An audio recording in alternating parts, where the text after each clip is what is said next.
Hey everyone, welcome to our podcast. This is my story. I'm your host, Karen Poitras, and we're going to hear about the weird reality of RAD. If you're one of our loyal listeners, welcome back. If you're new to our podcast, be sure you check out our welcome info episodes on our channel, episodes 1 and 2, so you can get properly introduced to what reactive attachment disorder is and learn about the therapeutic parenting techniques that we talk about here on our podcast. So either way, it's great to have you join us here today.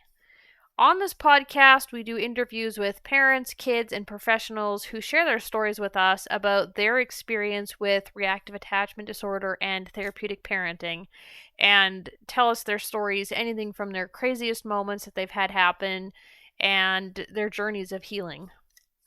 Today is Tuesday, May 12th. And this is our 11th episode. Today we have Bethany joining us. She's a teenager from Ohio who's sharing her healing story with us. And if you haven't listened to the last 2 episodes, I suggest you do that. Episodes 9 and 10 are Bethany's parents who are telling their story and answering a Q&A session. So I'm really excited to have Bethany here. She's going to share some great stuff with us, so let's get into it.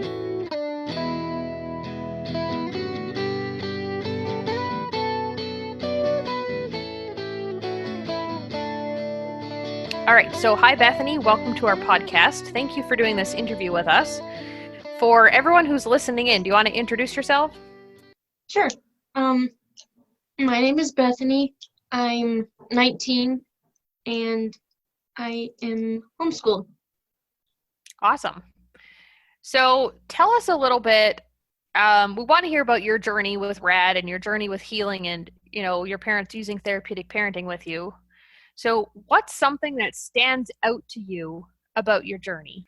Something that stands out to me probably is that, when I was RAD, I thought I was different from other kids and I wouldn't be up to perfection. Yeah. But once I got on the road to healing and I even passed the blue bandana and went straight to ninja, which was yay. Yeah, party time for that. Oh yeah, definitely. Yeah, that's great. And now that I'm 19 and I look back to when I was RAD, I thought, and I still have my red bandana from back at the first camp I was at. I feel ashamed of being a red bandana, because I didn't get to go have fun with some of the the blue bandanas who get to have fun, and the reds just sit there, and some do nothing, some just do puzzles, others just sit there and just stare off into space. But I was one of the red ones and I didn't get to go have fun, which was kind of frustrating. Yeah. Did that motivate you, when you'd see other kids just sitting around, the ones who weren't working, and you'd see the blue bandanas having fun? Did that motivate you to want to work faster, harder, and be able to do that? It did. I wanted to be like them and have fun like they do, and get to talk to each other and just make friends and just have fun. Yeah. Be kind of a normal kid. Yeah. Normal, healthy kid. Yeah. Yeah. That's great. And then other kids or parents who listen into this podcast, a lot of them are going through a similar journey to what you went through. Mm-hmm. What's a special part of your story that you would want to tell them? I want to tell people that if you want to change for the better, like I wanted to, then work your hardest at it. If something is hard for you, work through it. Yeah, awesome. That's a great one. And then I asked you about this earlier before the interview, if there was a crazy something that happened where, thinking back, you're like, I can't believe I did that or said that. So what's your story for that one? I just thought it was just the perfect story for it. So, the first camp I went to, I was 7, and I was playing ping pong with my dad and Caleb, and then something went wrong, So I ended up in the intervention room. And then when Miss Nancy like held my hands in the little sandwich that as she calls it, she's like, "What happened?" And I said, "I don't know. The memory part fell out of my brain." so, so, so I was like, so now that I look back, I'm 19 now. I'm like, why did I ever say that? Yeah, you realize it was kind of ridiculous, but Yeah, really funny to think about now. yeah, really funny. It makes people laugh, and I just smile when people laugh at that. Yeah. Oh, that's a perfect one. All right, then some other questions I had here for you. The first one I want to ask is if there was ever a time when you remember feeling different from other kids, you realized you didn't think the same as them or you didn't feel the same as them. I'd say feeling different, meaning, well, when they gave me the red bandana, I'm like, I don't like the color red. I like the blue. I want the blue one. But they're like, we're not going to tell you why you have the red bandana, so just keep that one. So I'm like, I want the blue one. I like blue. Yeah. How Red long was did it take different. you to figure out what a red bandana was?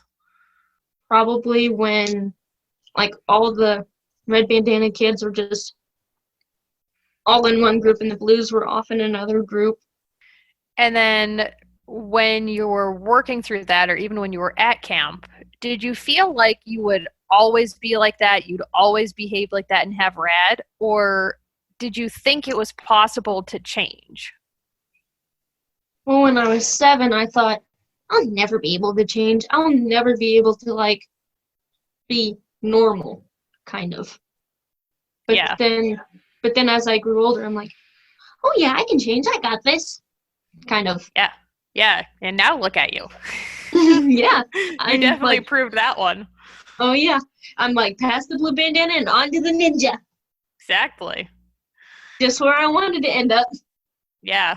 Well, next we need to get you to be a volunteer. So, to work on that one. Maybe. I just prefer to be a ninja and Yeah. run. All right. And then you were 7 when your family took you to camp. What did you think of it when your parents started using all of these therapeutic parenting techniques? You know, all the stuff they'd learned at camp. How did that make you feel? Well, whenever I was in the intervention room, I didn't like want to strong sit because a little 7-year-old just sitting there, and my back was like hurting, and I didn't like strong sitting, and then like jumping on the trampoline several times. I'm like, oh, exhausting. Yeah. So were So you, being at camp, did you think it was something that was going to end at the end of camp? Or did you know your parents were going to do it at home? I had a feeling they probably would have done it at home, but I wasn't quite sure. And then when you found out they were you mad about that? I was frustrated and irritated. I'm like, really? Why? Yeah. Like, can't we just be a normal family having fun? Like, I Yeah. mean, you can still have fun, but like, you know, It's a lot more work for you. yeah. Yeah.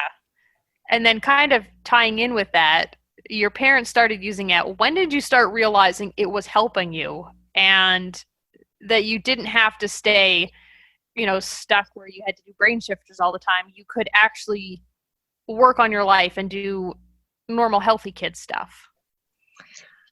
Mm-hmm. Maybe it's hard to pinpoint. Yeah, very hard to pinpoint. Yeah. Looking back on it now, though, you can kind of see that change where you went from, you know, doing a lot of brain shifters and the tight structure to now you get to do just normal kid stuff, kind of. Mm-hmm. Yeah. What's the most helpful thing someone did to help you on your healing journey? What do you think kind of the biggest thing was that helped you out with that? That was a tough question. I'm not quite sure how to answer that one. Do you think it was going to camp? Do you think it was your parents using 3BI or doing snuggle time? Or are there any of those things that you can think of that seemed to really make a big difference for you when you were getting healthy? I think the snuggle time was the most fun for me because I just I'm a hugger and I love hugging people who I know, but once I get to know them, I sometimes I say, "Oh, you can hug me." Other people are like, "No," but when I Yeah. hug Mom, I'm just like, "Yeah." So that made you feel loved and accepted, and you could start healing. Mhm. Yeah, that's great. So the last part before we end, you've talked several times in here about being a ninja. So for anyone who has no idea what a ninja is, tell us what a ninja is and what they do. And how many Ninjas. times have you been a ninja? A ninja is a teenage volunteer, and like some of the team flight check crew, when they ask like the ninjas to go like fetch something for them so they can stay with the kids, and then I like to run, so I run and I go get it and I run right back. I don't like take any detours. Like I just like go get what they want. They tell me like where it is. I say to myself where they tell me where it is over and over so I remember. Then I run and go get it. Then I run back and give it to them. Yeah. And then do you help with activity setup and cleanup and that kind of stuff?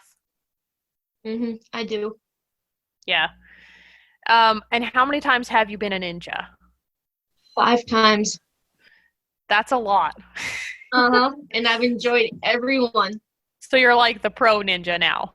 Oh yeah. Top notch. Yeah. So for any other kids listening to this, if they wanted to be a ninja at the camp, what would you tell them? What would you tell them about it or tell them to be prepared for? I would just like not be on anything distracting, like if your parents are in like the flight check crew, like don't ask to be on their phone because like during the teen camps some teens like have a phone and that's not a good thing. So if you ask your parents to be on their phone, then that's a bad example, that you're setting a bad example. So I wouldn't do that. And I would just be like, I don't know, making a bookmark or making a keychain. Just be prepared to work hard. Yeah, that sounds great. And then, like you were saying, it's a bad example to be on your phone. So when you're around the kids who come to camp, the red bandanas, what do you do to model what it's like to be a healthy kid or to be a ninja? I would say being respectful, responsible, and fun to be with. And another thing I would do since I've been around red bandanas, I would always like stand up tall and try to be like because the flight check crew are like the adults who are in charge, but like I would like try to be in charge of where I'm at. Yeah, perfect. Because there's like more than one ninja like at the camp. I would like try to teach them on what to do and like what not to do. Yeah.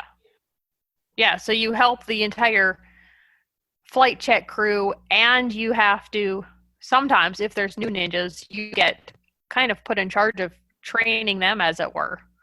And then you also have to be a good example to all these little kids that are around. So it's a lot of responsibility. Yeah. All right. Well, it's been a great interview. We're really glad that you shared all of this with us. And I will get to see you in Florida camp. So that will be fun. You'll get to be a ninja on the team. Oh, I can't wait. I'm so excited. It's going to be fun.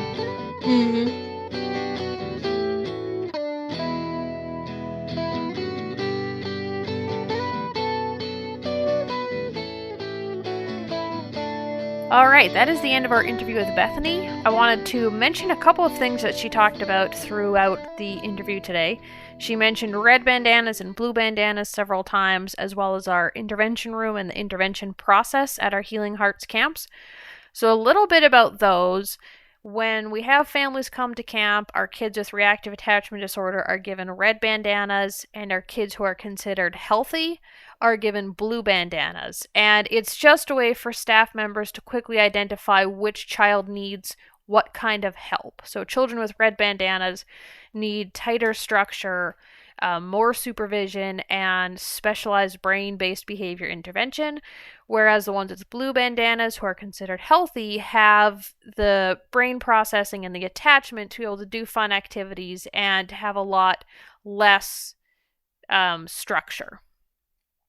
Our intervention room at camps is where our kids come when they've been defiant, disrespectful, destructive, or they're testing limits, and they need to get their brains switched. So when they have those behaviors, their brain is in fight, flight, or freeze, and we use our brain-based behavior intervention to get them out of that and into logical thinking and a state of calm. So we have them come into the intervention room and do brain-based exercises. We do strong sitting and jumping jacks and jumping on a mini tramp. And the process in there is up to our kids how long they take. Some of them will work through it really quickly, and some of them, because of the trauma and the way their brain is wired, take a long time to go through the process. So when Bethany mentioned some kids sitting there for a long time, we give them as much time as they need to be able to get themselves calm and centered and to be able to think logically. So those are all part of our Healing Hearts camps, which you can get more information about on our website, theradish.org, as well as Nancy Thomas's website. She is the camp director, and her website is attachment.org.